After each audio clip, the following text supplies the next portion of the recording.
Il governo regionale siciliano sta predisponendo un emendamento da 25 milioni di euro con l'obiettivo di fronteggiare la grave crisi economica che sta colpendo diversi comparti produttivi dell'isola.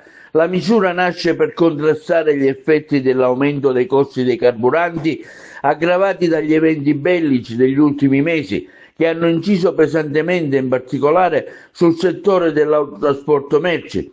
Il pacchetto caro carburanti sarà esteso anche ai comparti dell'agricoltura, della pesca, anch'essi duramente colpiti dal rincaro dei costi di produzione.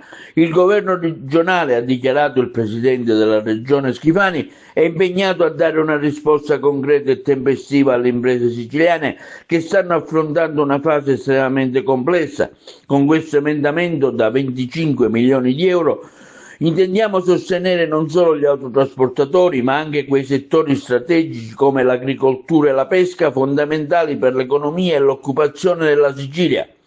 È una misura necessaria per salvaguardare la competitività delle nostre imprese e garantire continuità produttiva. In riferimento al fondo ETS, ha concluso il presidente Schifani, trattandosi di una norma europea, possiamo solo esercitare una moral suasion nei confronti del governo nazionale, un'iniziativa che ci impegniamo ad adottare.